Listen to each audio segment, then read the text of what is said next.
How's it going, guys? Hope you guys having a great week. So I'm back today with another video, guys. Today I want to talk about the Game Awards. That was last night.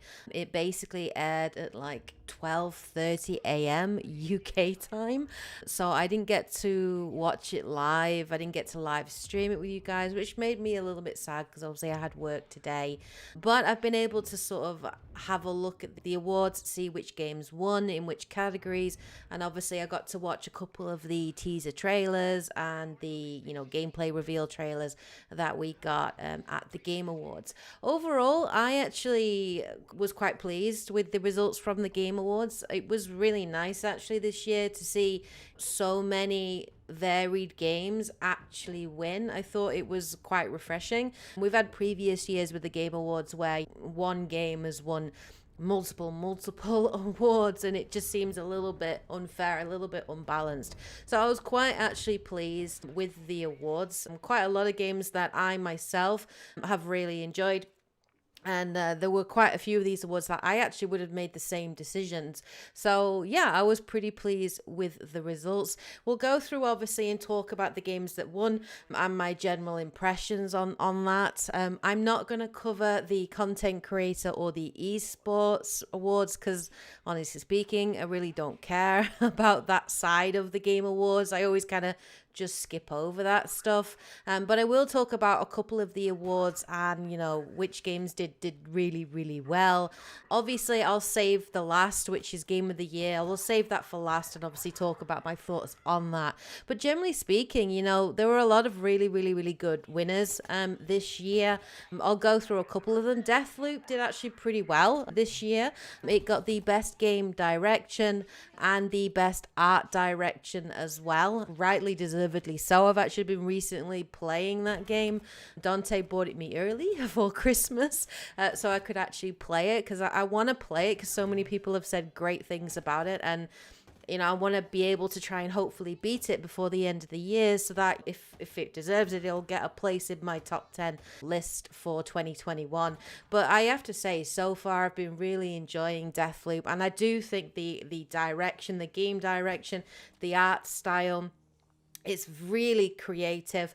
Honestly speaking, like Bethesda did not do a very good job with marketing this game.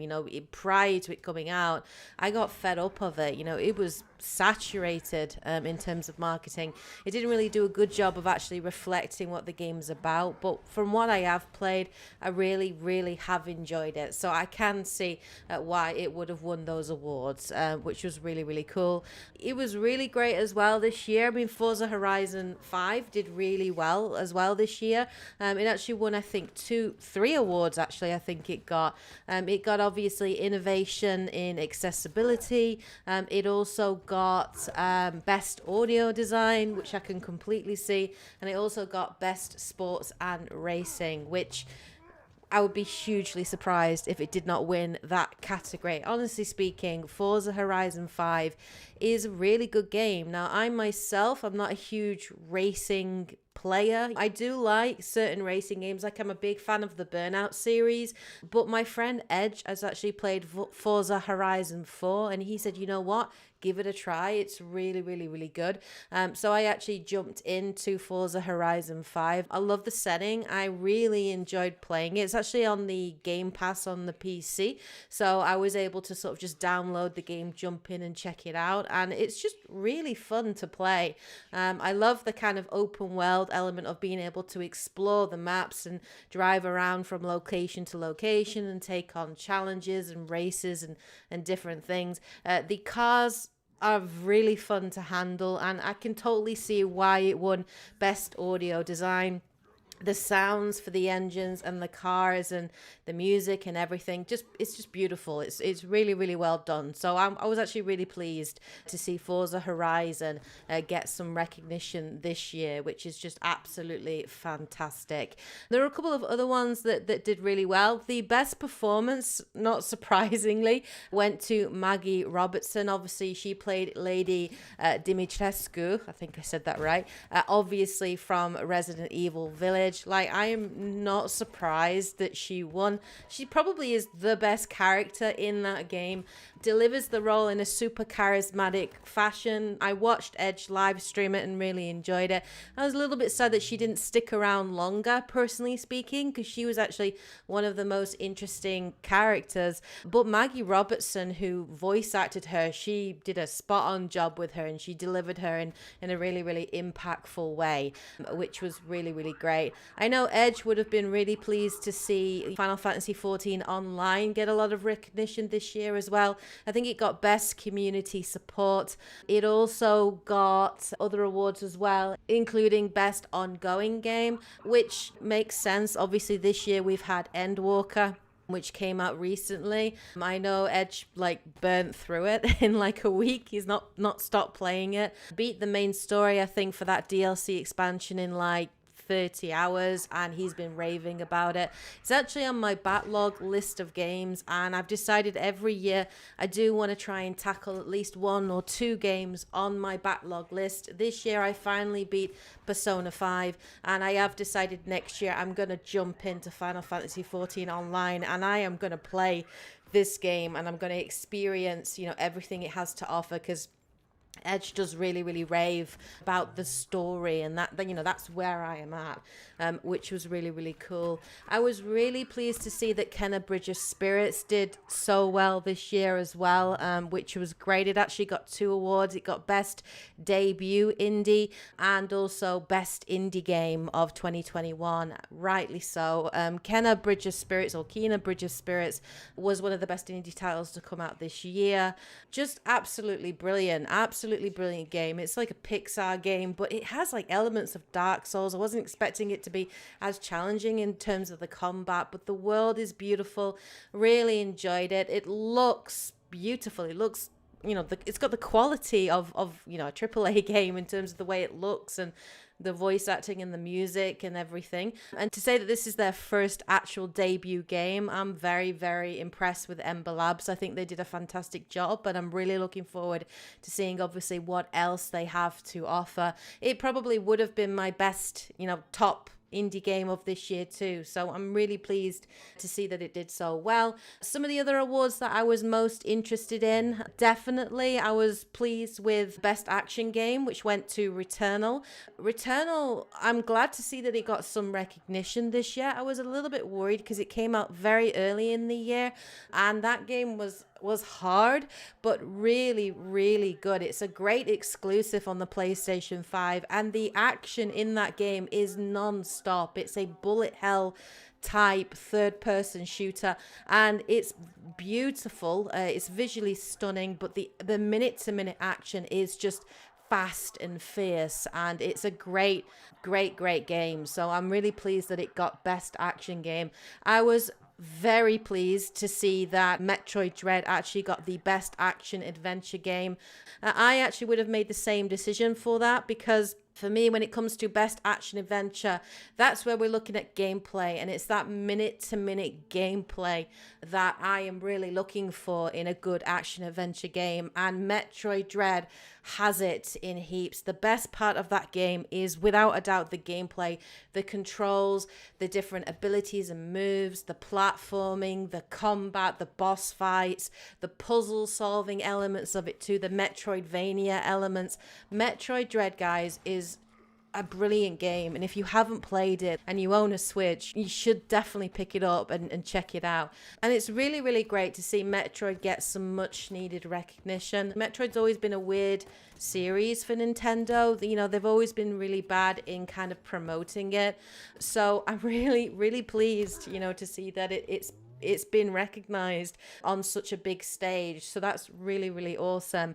In terms of Best Role-Playing Game, this actually went to Tales of Arise.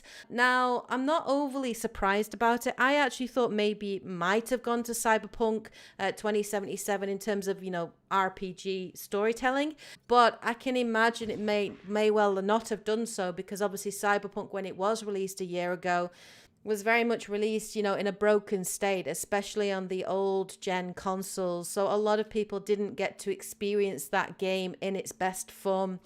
which is a real shame because it is a good game and it does have a good story and it does have some good RPG elements.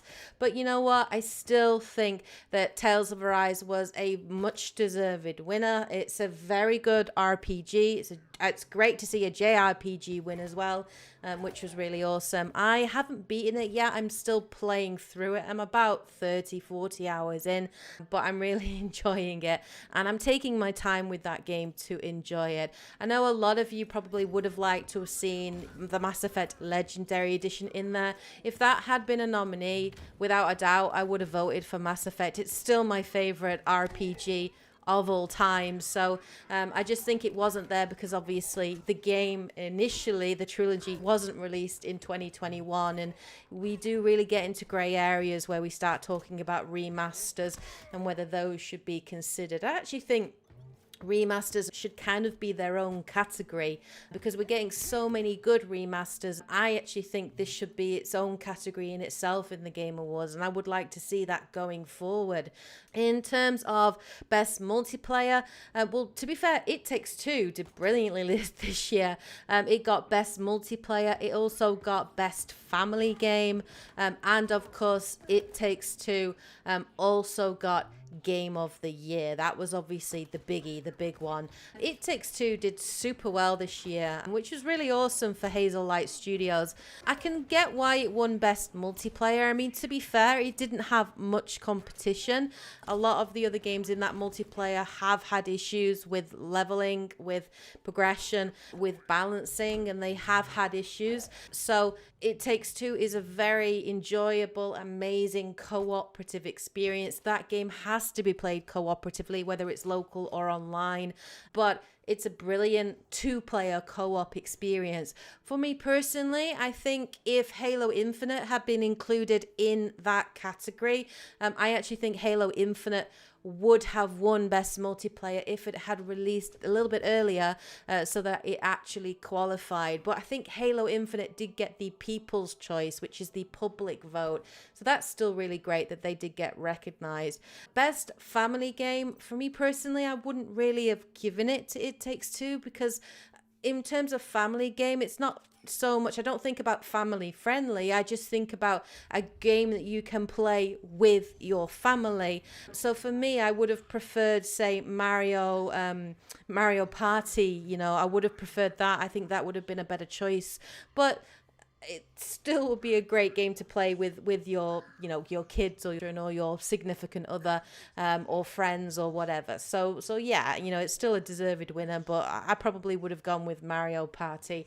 Before we get to Game of the Year, of course, because that's the big one, I do also want to just talk about the best narrative. This for me is always an award that I'm very interested in because it's one of the most important elements for me. It's one of the reasons I'm a gamer, which is I look for great storytelling. I look for great character and character development, brilliant writing, and I'm so pleased that Marvel's Guardians of the Galaxy won this award this year. It is actually one of the best stories that I have played and experienced this year. I'm sad that Psychonauts 2 didn't get more recognition. I think it would have been great for that to win art direction or something like that, because I think the art direction in Psychonauts 2 is fantastic. I think it's beautiful, but I'm sad Psychonauts 2 didn't win more, but I still think I would have picked Guardians of the Galaxy because that story is so good and it really blew me away. I was not expecting it to be that good. I was not expecting to enjoy it as much as I actually did. So I'm really pleased that Marvel's Guardians of the Galaxy won Best Narrative, which is fantastic. That might send a signal to Square Enix to say, we do want good single player story experiences. So they'll stop focusing on things like games as a service, obviously with their Marvel Avengers property. So hopefully it sent the right signal. But yeah, much deserved winner. And then obviously the big one was Game of the Year, which went to It Takes Two. I will be honest, I was surprised that It Takes Two won. I thought it may well go to Deathloop because so many people were raving about that. But I'm really pleased that it was It Takes Two. It's a fantastic game and it's one of the best games I've played this year. I'm not going to say whether or not it is my game of the year because I don't want to give any spoilers away for my top 10 list later, but it's a deserved winner. I wouldn't say the story is that strong. I think the story in elements is quite weak. The story isn't the best part. The best part is the gameplay.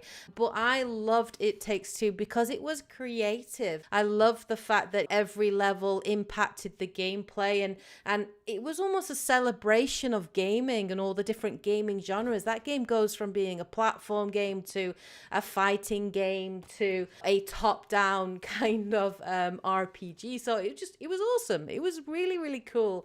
And it's one of the most like creative, innovative games I've played this year, and that's why I do think it definitely deserved. It was a very justified winner for the game of the year. So I was pleased with those results, including the most anticipated game, which is Elden Ring, which I'm not surprised at all. The hype for Elden Ring is very, very real.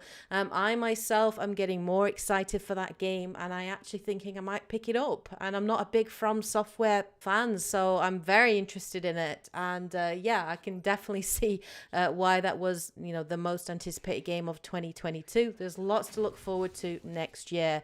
We obviously got a little bit of teasers and gameplay reveals, so I'll talk a little bit about some of the things I'm interested in or excited for.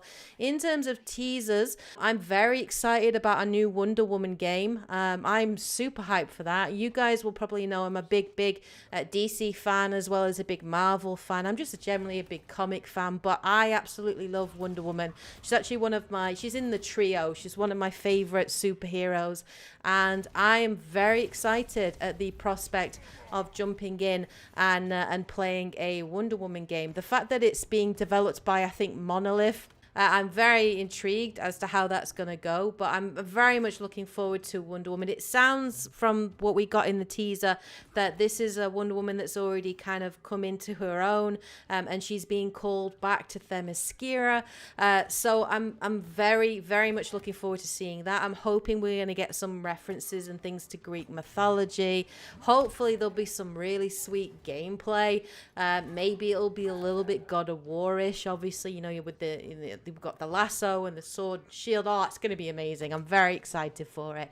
We got a teaser for Star Wars Eclipse, which looks very intriguing. I am a big Star Wars fan, so I'm very interested in finding out more. And then we actually got to see some gameplay, just very short gameplay segments, but we got to see snippets of Hellblade 2, which I'm very much looking forward to. That's going to be a roller coaster of a ride, experiencing the sequel to the amazing Senua's Sacrifice. We got to see a little bit more Horizon Forbidden West, which I'm very excited for. It's one of my most anticipated games next year, and that game looks so beautiful. It looks absolutely amazing, and I just can't wait. I cannot wait to explore it. I cannot wait to delve back into the story, and yeah, I'm just very excited for it. Elden Ring is another one that I'm very hyped for. Very much looking forward to getting hands on with it. A Plague Tale Requiem, we actually got to see some gameplay, and it's looking really, really nice. It actually looks a little bit more colorful than A Plague Tale Innocence, so that's kind of intriguing. We did get to see her in a boat as well, so that has me excited because she might well travel around Europe. That would be really cool to sort of travel around Europe during the Black Death. That will be very interesting. Very curious where they're going to take the story and where that's going to go. Forspoken's another one I'm definitely interested in, and it's the gameplay for that looks really good. But there was one other game that I wasn't anticipating actually being interested in, and that was a game called Evil West, which I hadn't heard anything about before. But it's a cowboy that's fighting, it looks like vampires and demons from hell, but the gameplay and the combat and the different moves and abilities and things and the sense of humor with it too looks really great. The new Suicide Squad, we got to see some gameplay of that too, by Rocksteady, and I've got to say it's looking really good. So yeah, I'm very much excited for that. And then of course we got to see the new Sonic 2 film trailer, which Hell yeah, we've got Tails and Knuckles in it, and it looks great, so I'm very excited for that too. So generally speaking, I enjoyed what was there at the Game Awards this year. I'm pleased with the results, and you know, congratulations to those games that did win. I think a lot of them, I think all of them were much deserved winners, and it was great to see so much variety in terms of those awards this year at the Game Awards. And even with the trailers, I thought they did a good job this year in terms of providing a lot of variety and some gameplay and some teaser trailers. So that was really, really cool to see. Obviously, you guys over the last 3 weeks have been voting yourself for which games you would pick to win in these categories as well. We're going to be doing the community awards for the channel. I have collected all of your votes, and I will be working on that video probably over the next week or so. Definitely bringing it out to you guys before Christmas to let you guys know what the results are, and which games won and which game is going to be game of the year for the community. That will be really interesting to see. But let me know what you guys thought of the Game Awards in the comment section below. Please share your thoughts. Obviously in the background we've had some Halo Infinite gameplay here, playing through the campaign. Really enjoying it. Let me know what you think of the game if you've been playing it too. Share your thoughts down in the comment section below. If there were any other games that you would have awarded these awards to, then let us know. You know, share your thoughts in the comments below.